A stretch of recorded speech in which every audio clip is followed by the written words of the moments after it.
Como suena mi coro, un verano en Nueva York. Cuando quiera terminamos, un verano en Nueva York. Oye cómo baila usted, un verano en Nueva York. Oye cómo suena mi coro ahora, caballero. Un verano en Nueva York.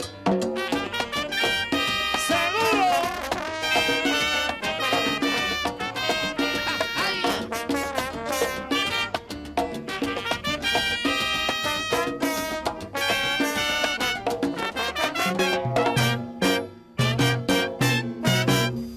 Can we give it up for the band?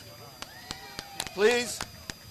You know what I love what they're doing is also educating the next generation to this music, right? And the deep, right, Afro-Caribbean, European, indigenous roots to this music. Because again, that's when we're the best, when we understand and marry all three together and give equal weight and respect to that. So we want to thank you for not only the great music, but also for educating the next generation on the importance of this music and keeping our traditions alive.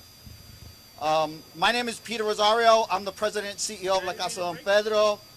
I want to thank everybody for being here. We have a few dignitaries that are key to this city, key to our state, and what we want to do is just start by remembering what we're here for is to commemorate community rebellion. To understand that this started as a rebellion, but we've achieved excellence, and the only way we've achieved excellence is by standing together. So that's what we want to celebrate today. Our first speaker is none other than our mayor, Mayor J. Ross Baraka, who, I have no problem ever telling this story, and it reminds us of the solidarity that the Black and Puerto Rican community had. His dad was an oracle in this city. His dad stood with Alfonso Roman in the heart of the community rebellion, marched with our community to City Hall to demand justice, to demand that we stood together. And I think so much of what we're trying to do is relive those days, reunite those days, and bring people together. So with that, I'd like to introduce our mayor.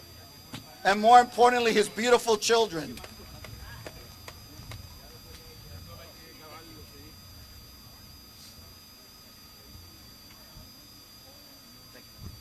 Thank you.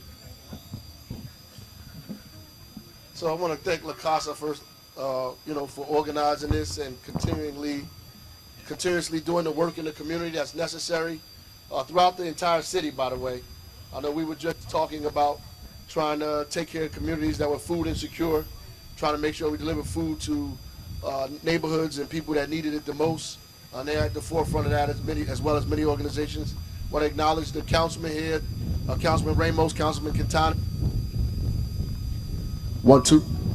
And our Senator Majority Leader, Teresa Ruiz is here as well. I want to thank them for the work that they do in this community and throughout the state here in New Jersey. Ultimately, most people know about the 1967 Newark Rebellion because it's probably been the most popularized, the most talked about in the state and the country, in fact. Why there was a Kerner Commission in the end, and there was a commission here in the state of New Jersey trying to figure out why there were rebellions in cities like Newark where folks felt underrepresented, felt like they were culturally neglected, where they were discriminated against, weren't able to get opportunity and jobs in the city. In fact, in 1967, the city was majority black and brown at that time, but most of the representation was not. And so we all know the story. Someone was beaten and it led into a Newark rebellion. But the uprising that or the unrest that is not really known about is 1974. If I remember the year right, is when the Puerto Rican community feeling some of the same kind of sentiments that the African American community felt, even after Kenneth Allen Gibson became the mayor in 1970, after the Black and Puerto Rican Convention held at Clinton Place Junior High School. I know my dad hung out with a few of the rabble-rousers of the time, Ramon Rivera, Felipe Luciano, Hilda Hidalgo, all of those folks in our community, in my home, in our neighborhood, were very, very, very instrumental in making sure not only did the Black and Puerto Rican Convention happen, but that we had the first African-American mayor in the history of this state, in history, which was Kenneth Allen Gibson. One of the first black mayors of a major city of the Eastern Seaboard took place here because of that relationship between the Black and Puerto Rican community, and because of, I would say the rebellion as well. But that didn't translate naturally into support for the Latino community, specifically Puerto Ricans at the time. It did not translate into the kind of jobs, the representation that needed to happen, the cultural differences that exist, but needed to be acknowledged. Those things did not happen. People thought there would be an automatic transformation and that Latinos and Puerto Ricans would automatically be pulled in to the fold after Kenneth Allen Gibson became the mayor, but that did not naturally happen. And so those frustrations boiled over, and rightfully so, you had a response. And my father thought it was the right thing to do to continue to side with the Puerto Rican community, because we would not have anything if the Puerto Rican community didn't side with us. And so, they signed a pact of solidarity. I know that Felipe tells me the story all the time, that they signed a document that most people don't have, that says if anything happened in the North Ward that we were supposed to respond, and anything happened in the South that they were supposed to respond. And so ultimately, my father made his word his bond, and because they signed that document, he showed up here in Brook Park, where it actually happened at, in Brook Park, with the folks that was with him to stand, and keep his word that when the Latino community felt that it needed some support, that we would, in fact, from the South come and support. And I'm glad to continue that tradition today, that is necessary for us to understand that in this country, as we are being attacked, if you look at Project 2025, you see that everybody is in the crosshairs of, those extremists, women who are fighting for the right to control their own bodies. The same people that are against that are the same folks that are against DEI, diversity, equity, and inclusion. And the same people that are against DEI are opposed to letting young people get their college debt erased, are the same people that are supporting banning books. These people, have organized themselves in such a way that made us collectively their enemy. We just have not been sophisticated enough to understand that our victory will never come separately, that it must come together. That as long as we try to be, separate, we will never win. That nationalism is good, but nationalism is not the answer. My father taught me that in the latter years of his life. My mother, most of the time. The nationalism is where it begins, when you support your people based on their flag, their nationality, and who you are. But victory only comes when we unite. We learned that in Newark the hard way. When we ran the first time, we lost. And the only time when African Americans began to get power in this city is when they united with the Puerto Rican community. That's just the facts. That's just history. That's not me making an opinion or a statement. That's just the facts of history. And the reality is, until we understand that collectively we win, separately we will always lose. We will always be the victims of individuals who try to divide and separate us, whether they don't look like us or whether they look like us, who try to divide and separate us for their own particular good, but collectively we always lose in the long run. Our enemies are united. It's time for us to be united. Thank you for inviting me here. I appreciate this opportunity to talk a little bit with my kids who won't let me get out of their sight. And I'm probably getting in trouble because she spilled juice all over her white shirt when I get home. So I thank all of y'all, and shout out to La Casa and the great work they're doing, man. Thank you. Well, you could add some ice cream to that juice. There's plenty of ice cream there. I'm sure that's a good reward for them. Before I bring up our next speaker, I'd like to ask Arcelio to join us up. He'll close out the program, but he's the board chair of La Casa, but I'd like for him to stand and join me here. Right now, there's no better embodiment of Puerto Rican excellence than in our majority leader. Teresa Ruiz is our majority leader in the state, the highest ranked elected official in the state of New Jersey. And she has been an advocate, a champion. I shoot her an email, I shoot her a text. We're going back and forth just figuring out how do we do things to make things better for everyone in this state. So we want to acknowledge her and ask her to come up and say a few words.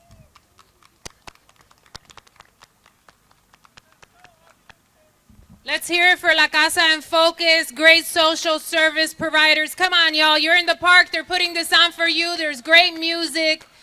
So John Hopkins recently did a study that 87% of Latinos' contributions to the making of America doesn't get inside of a textbook. 87%. The 13% that actually makes it inside of a textbook gets around 5 sentences. And that's why moments like these are critically important. If our children don't get a true reality of what happened in this country, then my daughter doesn't know that there was excellence in those moments, that there were women who were cultivating a culture of consciousness, that there were others that she could stand on her shoulders on. We have to do better. La Casa en Focus consistently always do better. Whether you speak English or not, the doors are open. It has always been this extension of understanding that new Americans who come to New Jersey to call it home need capacity to grow so that they can be independently on their own in claiming the state their home, whether they have a social security number or not. But the legacy of Latinos and contributions and being in spaces and fighting tooth and nail, we are still underrepresented at every single level of government. When you look at the numbers and how we're growing, there's not enough of us in the state Senate, not enough of us in the Assembly legislature, not enough of us in mayoral positions, and the list can go on and on. But the mayor spoke about a collective consciousness. It doesn't have to be one group alone.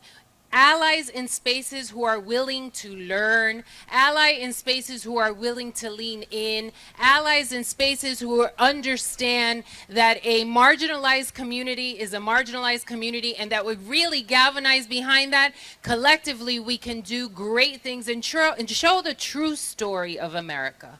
A country that was built with different people who love differently, who speak differently, who pray to God differently, but who respect each other in the same vein as the human being. So to everyone who put this together, thank you for bringing us together in the best city, in the best state, in the best neighborhoods right here in Branch Brook Park, a place where so many of us call this our very own backyard, an international treasure that we elevated a moment in 1974. And quite frankly, I was born June 28th, 1974, so I was only a couple of months old, but my dad remembered that time because everybody would come out to the festivals because those were the only pockets and spaces where they could see themselves. And to have a triggering moment and still decades after not have us elevated in spaces. I turned 50 years old this past summer and I said my filter is gone. I said the one thing that I want Latinas and I want the Puerto Rican community to consistently echo is we're loud and proud in our private spaces, but when it's time for advocacy and to require what's owed to us, we somehow dim our light. I hope that this energy today, the music, the atmosphere, the allies in the room, the nonprofit sector, the mayor, and my colleagues on the municipal level all indicate that it is a new page for all of us and that we show the greatness of the city. Thank you and God bless you all. So, you know, something that Esa said, the majority leader said, that struck me, look behind us. I'm almost glad there isn't a stage. Where else in this country do you have this view? Look at this beautiful view. This is not Washington, D.C. This is not Seattle. This isn't Prospect Park. This is Newark, and it's one of the most beautiful views in the city and an appropriate place for us to celebrate excellence. And when we talk about the journey and the struggle, there's one person who, you know, I don't mind it because he always tells us every time. I don't know if it's 39 years yet, but there's one person who's the longest serving elected official, Latinx official in this state, and it's Luis Quintana, and he was here when that happened. So I want to ask Luis Quintana to come up and say a few words.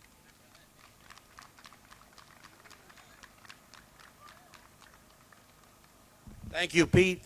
Thank you to La Casa, Focus, Aspira.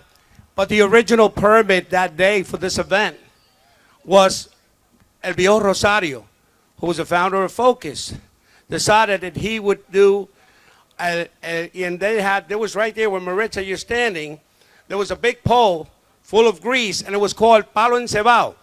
I was here in 1974. As the mayor was saying about the surveillance of 1967, I arrived in Newark in 67. In 1974, the churches are Al Perpetuo Socorro and all, Ramon Añez was deputy mayor. They all put this all together to make it a festival. And what happened that day, there was a county cop. Back then it was a county commission form of police. So he was on a mounted horse. I was up there by that big tree down up there. And what happened was, there was some gambling that was just for fun. Little girls underneath, and the horse Pete. The cop lifted the horse, the little girl was sitting there playing with her doll, and her head got crushed a little bit, and they had to rush.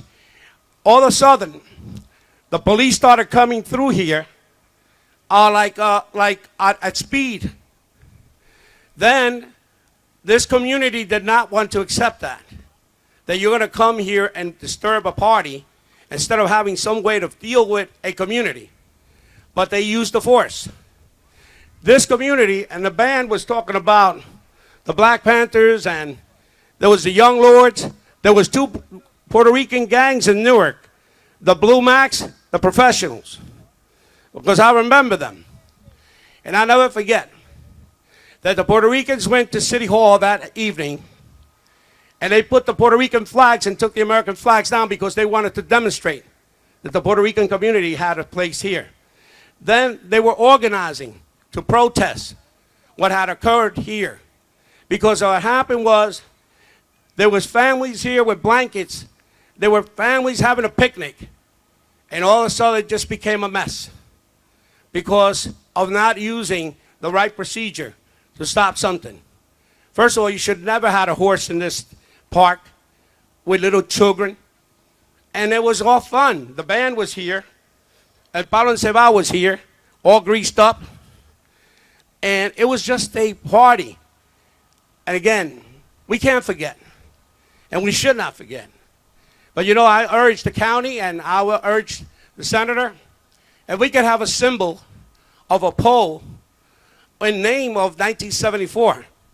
If we could do that, Senator, like something of a pole and Palo Encebado, talking about that history of that day.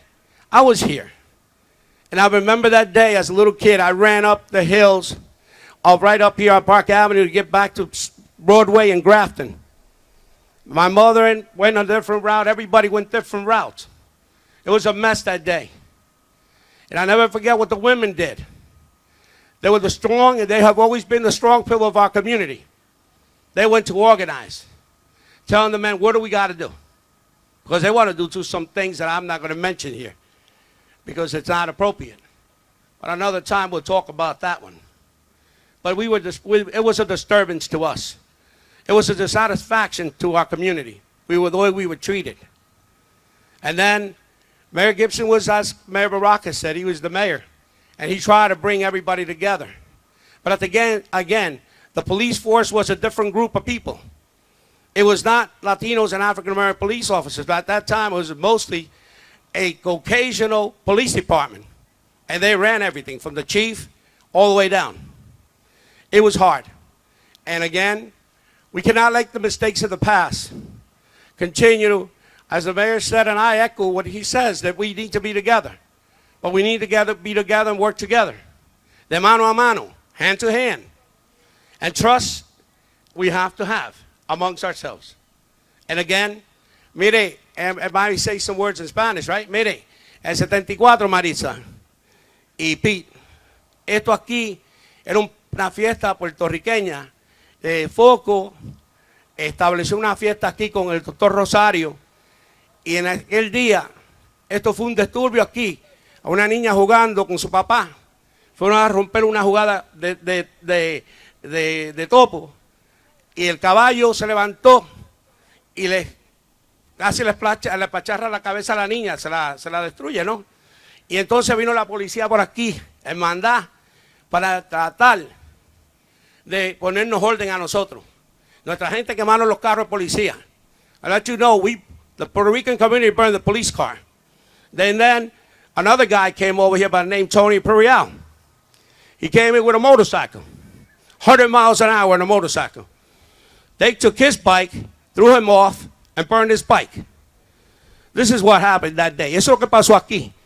Venían con los carros de policía a tratarnos a ponernos presión. ¿Y qué pasó? Se le quemó el carro, se le quemó la motora, entonces trajeron a toda la policía aquí para ponerle fuerza a un pueblo que estaba sin alma, pero que lo tenía alma de corazón. Y nosotros puertorriqueños somos de corazón. Pero cuando nosotros nos buscan la otra vuelta, hay problemas, ¿verdad que sí? Las damas saben eso, ¿verdad? Que cuando el moño se levanta, ¿qué pasa? No hay mañana, ¿verdad? El temperamento puertorriqueño a veces no es fácil porque viene con los de taíno. Our temperament is a taíno temperament. And we have understand that. We are a mix of African, Taíno Indians, and we don't take a lot of crap. Gracias. Thank you, Louis. Our final elected official who's going to speak is usually doesn't speak because he's a doer and he really helped us with the permits and everything. And Sammy, his chief of staff, also helped us to make sure that this day would be possible. But I'd like to call up North Ward Councilman Anibal Ramos to say a few words.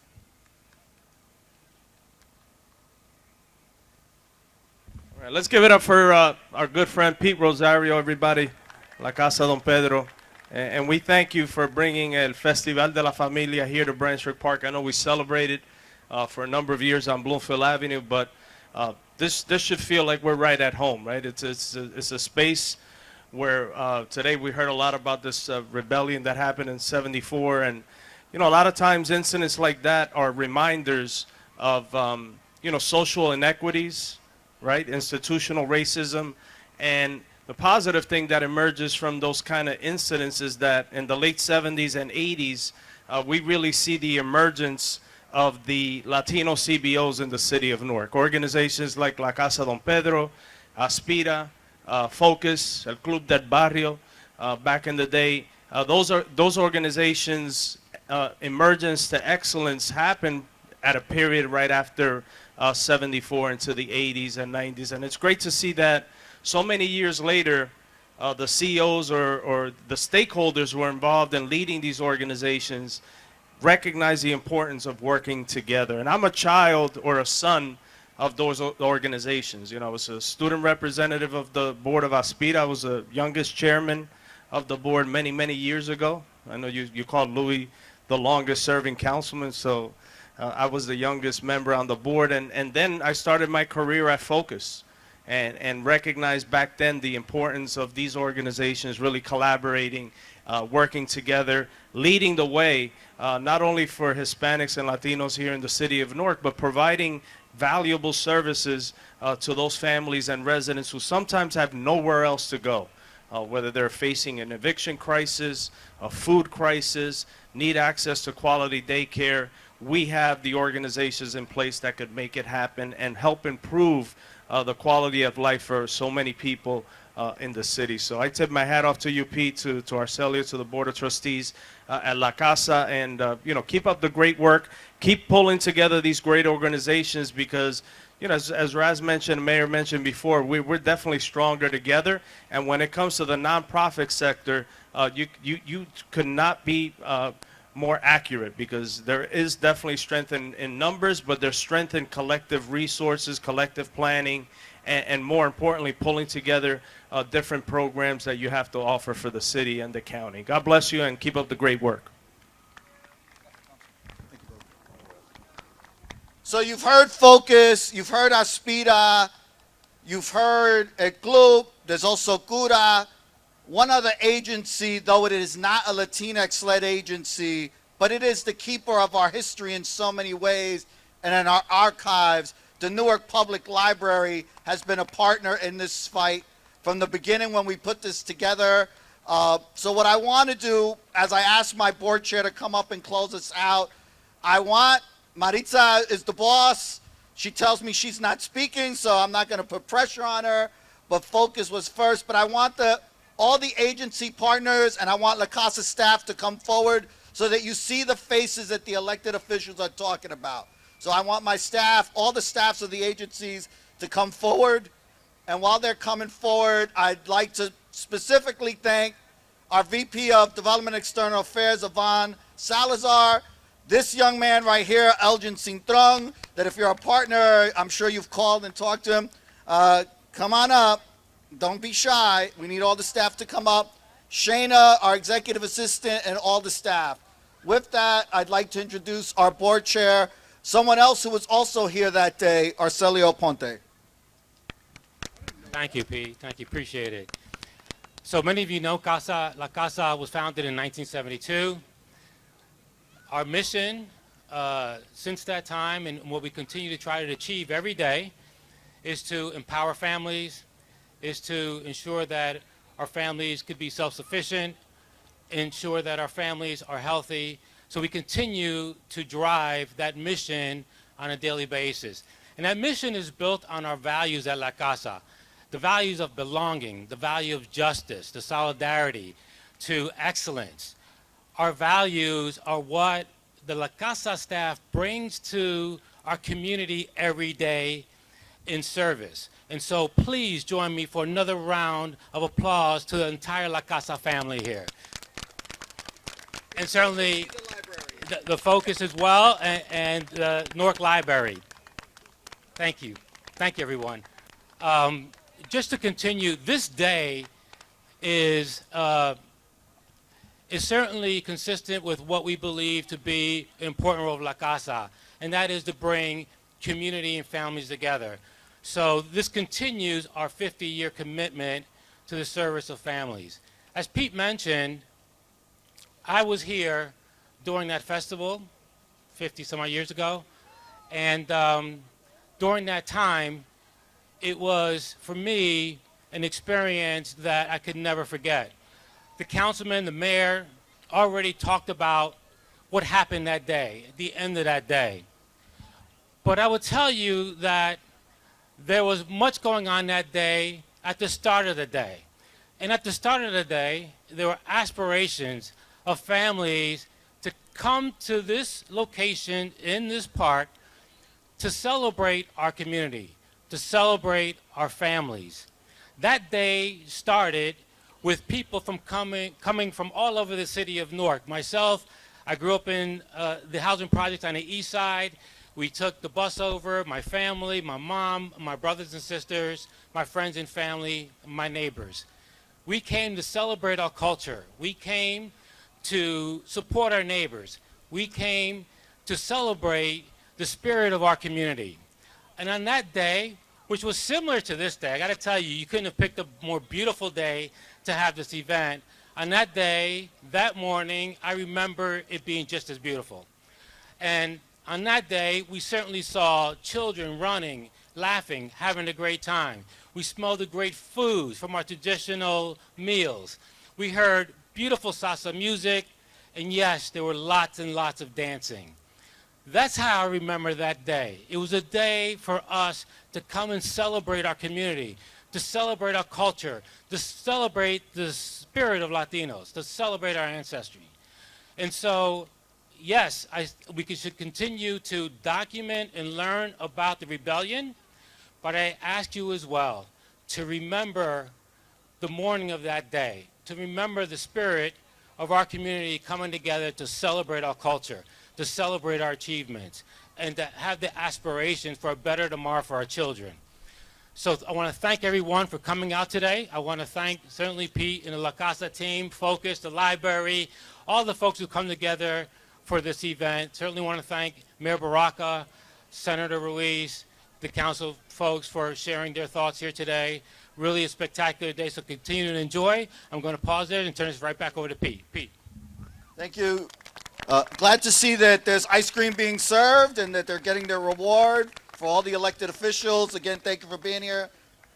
As we got to remember, Focus was the first agency, and Maritza's always telling me what to do. So she's like, you got to thank the sponsors. And I think it's important to remember, two things. We didn't ask everybody to contribute to this because this was meaningful. This was going to be our celebration. And we did not ask a lot of people. The ones we asked are the partners who have done other work. So the other thing is they give to all of our agencies already. So this was an extra gift to make sure this could happen. So PSC&G, LISC, RWJ Barnabas Health, the Victoria Foundation, of course my eyes are fading, Valley National Bank, PNC Bank, Rutgers Newark, and I think the other two are on the wall there. So somebody else will correct me. But Horizon, Blue Cross Blue Shield, and NJ Health. And Mutual of America. So I want to thank everybody. This is the last speaking. Let's get the music back on and let's keep celebrating excellence. A group photo. Wendy. Councilman. Allá voy, ¿Para dónde va la nena? allá voy, ¿Para dónde me llame? allá voy. Óyeme. Claro que sí. Y de nuevo, Dieguito en el piano. Desde Júpiter.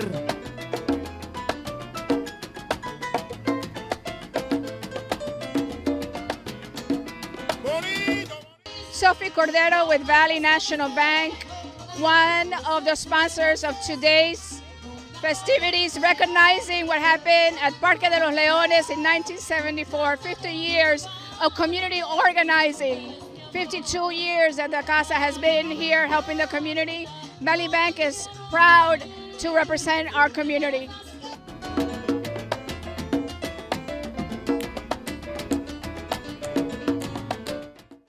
You know, this is something to build. This is to build a conscience of what that we are a community and what occurred, and that this will make us stronger, and that we need to get stronger, and you know, in the sense of understanding the struggles of those who paved the way. Sometimes people forget who paved the way for them, and that it took a sacrifice. It was sacrifice time for people to do things in this community. And it was a disturbance that day that was bad. And again, from a bad thing, a good thing can come. And we're going to make sure that from that bad experience, that we grow as a community to be bigger and greater. And with our brothers and sisters in the African American community, every diverse aspect of the city, that we can understand the history of what it is. I remember the prevalence of 1967. I was 7 years old. And then I remember the prevalence of 1974, that I was here in this park. And in 67, I arrived, the day of the prevalence of 1967, I arrived in Newark, New Jersey from Puerto Rico. And I was a little boy. And I never understood why the National Guard was in Newark. So I understand that we got to learn about each other so that we can make a better than we, for the generations that will come. So the diverse of Newark can understand each other and work together, hold hands, black hands, white hands, brown hands, all together in brotherhood. Thank you.